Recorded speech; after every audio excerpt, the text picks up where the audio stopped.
नमस्कार श्रोते हो, रेडिओ जयंतच्या आनंदी कट्ट्यावर मी अनुराधा आपण सर्वांचं मनपूर्वक स्वागत करते.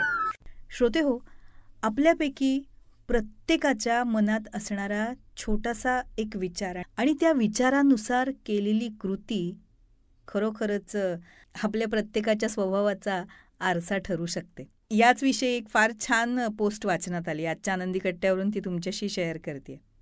आजच्या धावपळीच्या आणि स्वार्थी जगात जवळजवळ 68% लोक विमानात आपली सीट मागे झुकवत नाहीत, कारण त्यांना मागच्या व्यक्तीचा विचार असतो. मागच्या व्यक्तीला त्रास होऊ नये ही एक साधीशी पण फार मोलाची भावना त्यांच्या मनात असते. म्हणजे आत्ताच्या काळात बघा ना, प्रत्येकजण माझं माझं म्हणत जगतोय. मी, माझा कम्फर्ट, मला हे हवंय, मला हे असंच आवडतं, किंवा मला ह्याची सवय आहे, अशा पद्धतीची वाक्य आपण अगदी सहज ऐकत असतो. तर अशा या सगळ्या वातावरणात विमानात बसलेले जे काही प्रवासी आहेत, त्यातले काही प्रवासी आपल्या आरामाचा विचार न करता किंवा आपल्या आरामाचा त्याग करून दुसऱ्याच्या आरामासाठी जेव्हा सजग राहतात, तेव्हा आपल्याला जाणवतं की खरंच अजूनही माणूस माणसाचा विचार करतो, माणुसकी शिल्लक आहे.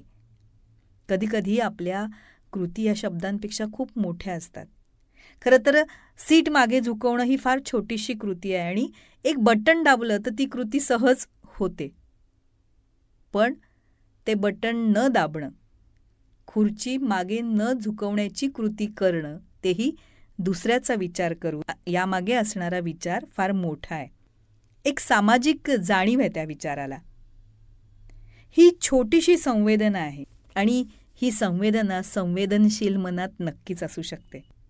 श्रोते हो, म्हणूनच बघा, फक्त म्हणजे विमानातल्या सीटचंच उदाहरण नाही, पण आपण कुठेही जात असू किंवा घरात असू, बाहेर असू, त्यावेळेस जर आपल्यामुळे दुसऱ्या व्यक्तीला त्रास होऊ नये असा विचार येत असेल, तर आपण हे लक्षात घ्यायला हवं की आपल्यात माणुसकी आणि संवेदना या दोन्हीही भावना आहेत आणि आपण एक माणूस म्हणून खूप छान आहोत. आणि बघा, हा विचार स्वतःला एक आनंद आणि समाधान देणार आहे. तेव्हा श्रोते हो, हा होता आनंदी कट्ट्यावरचा आजचा सुंदर विचार. तुम्हाला तो कसा वाटला याविषयीची तुमची कमेंट बॉक्समध्ये नक्की लिहा. आणि त्याचबरोबर रेडिओ जयंतचे दर्जेदार कार्यक्रम ऐकण्यासाठी रेडिओ जयंत लाईक करा, शेअर करा आणि सबस्क्राईब करा. रेडिओ जयंतचं सबस्क्रिप्शन फ्री आहे. आणि त्याचबरोबर नोटिफिकेशनसाठी बेल आयकॉनवर क्लिक करायला सुद्धा विसरू नका.